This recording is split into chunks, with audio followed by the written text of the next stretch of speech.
안녕하세요. 윤동현 법무사입니다. 오늘은 성년 의견 게시 신청을 했던 이야기를 한번 해보도록 하겠습니다. 제가 어느 날 이제 아는 법무사님에게 전화가 왔습니다. 이런 업무가 있는데 할 수 있겠냐? 이런 내용인데 들어보니 성년 의견과 관련된 업무였어요. 성년 의견 같은 경우에 사실 법무사님들도 그렇게 취급을 안 하시는 분들이 많이 있습니다. 저 같은 경우는 처음에 이제 개업을 할 때 가정법원 앞에서 개업을 했거든요. 그래서 저는 이제 가사 사건을 웬만하면 다 합니다. 예, 그래서 뭐 가사 신청 사건 같은 경우에 거의 다 업무를 처리하기 때문에 당연히 제가 연락을 주세요 이렇게 말씀을 드렸죠. 예, 그래서 의뢰인 분이 저에게 연락을 주셨습니다. 예를 들어보니까 좀 약간 복잡한 다양한 사정이 있었어요. 예, 본인의 아버지가 좀 돌아가셨다고 했습니다. 상속을 받으려고 하니까 어머니와 본인이 이제 상속인이 된 거예요. 물론 다른 형제들도 있었어요. 그런데 지금 어머니가 지금 알츠하이머병을 앓고 있었습니다. 거의 연세가 90살이 이제 되신 그런 어머님인데 문제는 이제 그 상속이나 여러 가지 그런 절차를 해야 되잖아요. 그래서 이제 어머니를 이제 모시고 이제 구청이나 주민센터를 갔는데 주민센터에서 어떤 서류를 떼거나 인감을 발급받으려고 했더니 어머니가 지금 정신이 이렇게 제대로 의사표시를 할 수 있는 상태가 아닌 것 같다. 이래서 발급을 받지 못했대요. 그래서 이제 어떻게 해야 되냐 이렇게 물어보니까 이제 보통 주민센터나 그 구청에서는 안내를 해줍니다.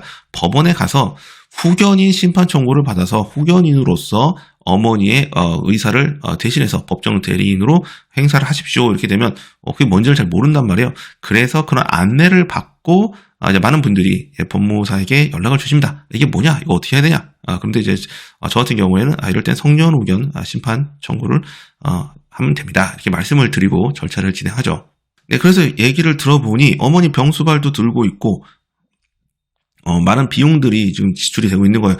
뭐 요양원 비용, 약 비용, 병원 비용, 그리고 또 이제 여러 가지 생활비, 이런 것들이 드는데 어머니 통장도 사용을 못하고 지금 인감도 발급을 못 받고 어떤 법률 행위도 할 수 없고 지금 아버지가 남기신 부동산을 상속을 받을 수도 없고 처분을 하지도 못하는 아주 난감한 상황에 지금 처해 계시더라고요. 그래서 제가 이거는 성년 의견을 통해서 따님께서 그 성년 후견인이 돼서 여러 가지 이런 법률 업무 그리고 어머니 통장도 사용할 수가 있고 부동산도 또 처분을 할 수 있는 그런 방법이 있다 이렇게 설명을 드렸고 그에 따라서 저에게 성년 의견 심판 청구를 의뢰하신 경우입니다. 그래서 옆에 보시는 바와 같이 제가 이제 안내문을 안내 보내드렸어요. 이제 뭐 다른 것들은 다 이제 뭐 인터넷이나 또 주민센터, 구청 등을 통해서 뽑을 수 있는 거예요.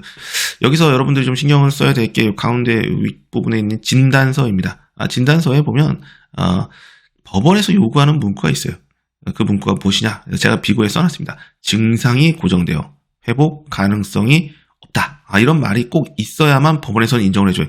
법원에 있는 판사님들이 의료 전문가는 아니잖아요. 그러다 보니까 어떤 그런 문구가 들어가야만 통과를 해주는 그런 것이 있는 것 같아요. 그래서 항상 증상이 고정되어 회복 가능성이 없다 이런 문구가 들어가야 되는데 의사 선생님들이 잘 협조를 안 해줘요. 그래서 제가 의뢰인에게 항상 증상이 고정되어 회복 가능성이 없다는 문구가 꼭 들어가게 진단서를 받아달라 이렇게 부탁을 드리고 가끔 못 받아오시면 비용을 좀 투입해서 법원에서 지정하는 병원이 있습니다. 그 병원을 통해서 객관적으로 우리가 그런 여러 가지 그 서류들을 제출하고 또 뭐 병원으로 그쪽으로 가서 당사자를 심리를 합니다. 그래서 상태를 보고 상황에 맞는 그런 진단을 내려주면 법원에서 판단을 하는 거죠. 그래서 이렇게 제가 안내문을 보내드렸더니 의뢰인께서 필요 서류를 스캔을 이제 하셔서 저에게 이제 카카오톡 또 이메일 이런 것들로 이제 보내주셨어요. 그래서 저는 이제 그 기본적인 자료를 보고 이제 프로필을 알았잖아요. 그 다른 상속인들, 그 다른 형제가 몇 분 있었어요. 동의서를 이제 작성해서 드렸습니다. 왜냐하면 그 성년 의견을 받는 후견인이 있으면 그 피후견인이 있고 그 다음에 성년 후견인이 될 그 후보자가 있습니다. 그래서 후보자가 성년 후견인이 됨을 동의하는 다른 상속인들의 동의서가 필요해요. 그래서 동의서를 작성해서 보내드리면 이제 거기에 도장을 날인하고 인감증명서 첨부해서 보내주시면 되는 거거든요. 그래서 그 내용에도 또 인감도장을 날인해서 또 스캔해서 저에게 보내주셨어요. 그래서 저는 이제 성년 의견 게시 신청서를 작성해서 첨부 서류와 함께 서울가정법원에 제출했죠. 이제 서울가정법원에 제출하면 법원에서는 이제 몇 개를 더 첨부해라, 어떤 내용 확인하는 이런 좀 보정을 냅니다. 그래서 보정을 성실하게 이행을 하니 뭐 보통은 최소 3개월에서 한 6개월 정도가 걸려요. 아니 좀 오래 걸릴 때는 한 1년 가까이 걸릴 때도 있고, 근데 이제 많은 분들은 이거 금방 되는 거 아니냐 이렇게 생각하시는데, 법원에 들어가면 모든 업무가 상당히 오랜 기간이 걸립니다. 4개월 정도 후에 성년 의견 개시 심판문을 받을 수 있었습니다.